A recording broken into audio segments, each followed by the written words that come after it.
너 우리 경기도의 경기라는 이름이 내년이면 무려 1000년이 되는 거 알아? 1000년? 1000년이라고 하니 왠지 환상 속의 도시 같다. 1000년의 해를 맞이해서 경기도에서는 투어를 다니며 우리 도민들의 의견을 모으고 있대. 모아서 뭐하게? 우리의 의견을 모아 정책이 되게 한다는 거지. 단순히 1000년이 된 환상 속의 도시가 아니야. 우리의 상상이 현실로 구현되는 곳이야. 대한민국의 심장 경기도. 고려시대부터 불린 경기라는 이름은 어느새 1000년이 되었습니다. 1000년 동안 대한민국의 심장으로 뛰어온 만큼 경기도민의 목소리를 모아 미래 비전을 만들어가겠습니다. 이 캠페인은 경기도와 경기문화재단이 함께합니다.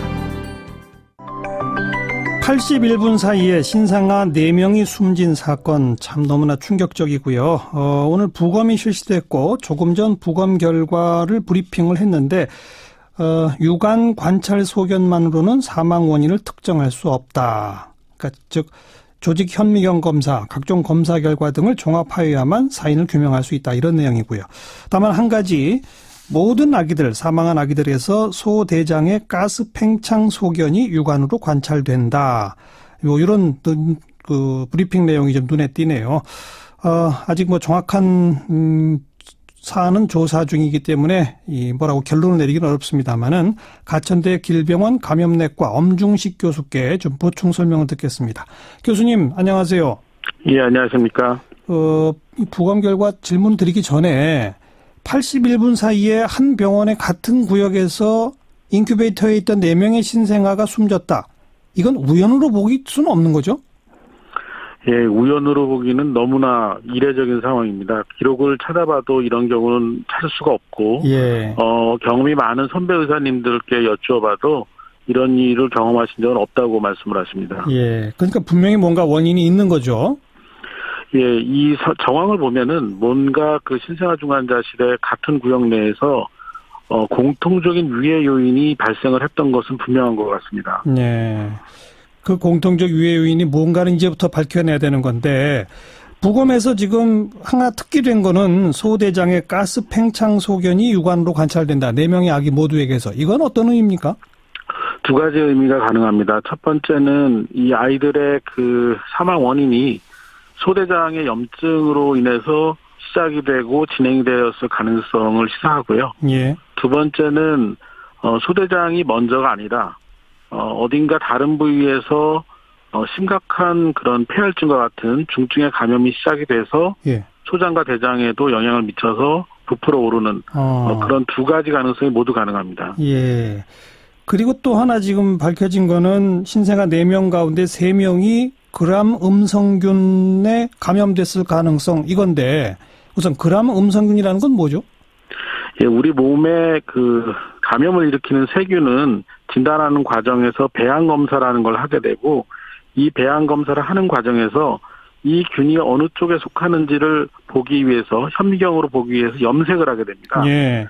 그 염색법을 그람 염색이라고 하고 예. 모든 세균은 그람 양성균 아니면 그람 음성균 두 가지로 나뉘어지게 되는데 예. 따라서 그람 음성균은 어떤 특정한 한 가지 균을 말하는 게 아니라 예. 여러 가지 그람 염색에서 음성으로 나올 수 있는 세균 모두를 말을 하게 됩니다. 그 좀 대표적인 것들은 어떤 것들이 있나요? 예컨대? 이제 이런 상황에서 가장 대표적인 균으로는 장내세균이라고 해서 대장균과 같은 균이 대표적인 세균이 되겠고요. 예. 이것 말고도 영어로 좀 어렵지만 클렙시엘라라는 세균도 있고 또 이런 장내에 있는 세균 말고 병원 환경을 오염시키는 녹농균이나 예. 아시네토박터라는 균도 이런 그람 음성균에 해당이 됩니다. 예. 그런 균들에 감염이 되면 지금 유관으로 드러나는 소대장의 염증 상태로 그 가스팽창이나 이런 상태로 결과가 나온다 이 말인 거죠? 네, 가능합니다. 그러면 이제 어느 균에 정확히 감염됐는가는 아마 빠르면 수요일쯤 돼야 밝혀질 수 있다고 하던데 네. 그 균의 종류를 밝혀냈다 하더라도 그게 어떤 경로로 해서 신생아들한테 됐는지 이건 또 어떻게 밝혀낼 수 있을까요?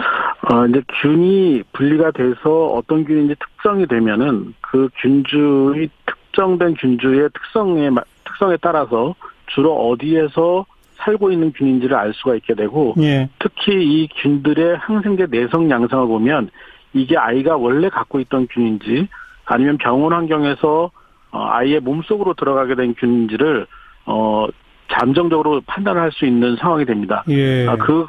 그런 상황을 통해서 감염 부위와 감염 경로를 추정할 수 있을 것으로 예측하고 있습니다. 그래서 지금 국과수는 앞으로 이 현장에서 수거하는 수액과 주사기 세트, 여기에도 정밀 감정을 시행한다고 하는데 그것의 이유가 뭔 거죠? 그 3명의 아이가 모두 똑같은 균이 나왔기 때문에 이 네. 균이 이 공기를 통해서 전파될 가능성은 거의 없다라고 볼 수가 있겠고, 예. 또 아이들이 인큐베이터 안에서 공간을 이동할 가능성도 없기 때문에 예. 결국은 공통적인 그 감염원이 필요합니다. 이 공통적인 감염원은 둘 중에 하나인데 아이들의 그 정맥 혈관으로 직접 들어가는 수액이나 주사제가 아니면 아이들의 몸에 어떤 모니터링이나 아니면 치료를 위해서 삽입한 기구가 될 겁니다. 예. 이 둘 중에 하나가 될 가능성이 높기 때문에 이 수액이나 주사기 또는 아이에게 사용한 여러 가지 기구나 장비들을 모아서 수집을 해서 조사 분석을 해야 됩니다. 네. 이 신생아 인큐베이터가 있는 중환자실이라고 하는 것이야말로 감염을 차단하는 시설과 설비가 최고조로 잘 돼 있어야 되는 거 아닌가요? 신생아들, 특히 이제 이번에 사망한 미숙아 같은 경우에는 엄마로부터 받은 면역조차도 형성이 안 되어 있는 거의 면역 상태가 제로에 가까운 아이들이기 때문에 그렇죠. 말씀하신 것처럼 신생아 중환자실의 환경 관리는 아주 철저하게 이루어져야 됩니다. 예. 그렇지만 여러 가지 이유로 인해서 이런 것들이 지켜지지 못하는 경우가 있는데 대표적인 이유가 이런 신생아 중환자실을 이용해야 되는 아이들이 너무 많아진다든지, 예. 아니면은 이 신생아 중환자실의 아이들을 진료해야 되는 진료 인력이 모자라게 된다든지 하면 이 환경 관리를 충분히 할 수 없고, 예. 안전주사 실무라든지 아니면 무긴적 시술이 어려워지기 때문에 이런 경우, 이런 유행, 그러니까 이 전파가 일어날 수 있게 됩니다. 네. 그리고 16명의 신생아가 있었는데 4명이 사망했고 8명은 다른 병원으로 이송을 했는데 그중에 한 아이는 좀 지금 관찰을 요한다고 그러고요. 4명이 퇴원했다가 1명은 또 재입원했다 그러거든요. 나머지 12명 아이들은 안전할까요? 역학조사 데이터가 이래서 중요한데요. 이제 다른 아이들에게도 비슷한 증상이나 아니면 비슷한 검사 소견이 나타났는지를 보는 게 굉장히 중요합니다. 그리고 예. 그 과정에서 이 아이들이 신생아 중환자실 내에서 공통적인 어떤 치료를 받거나 아니면 공통적인 주사액 같은 거를 썼는지를 반드시 확인을 해야지 예. 다른 아이들의 안전도 확인할 수 있겠습니다. 공통된 주사기를 썼는지 같은 것도 기록이 다 남게 되어 있습니까?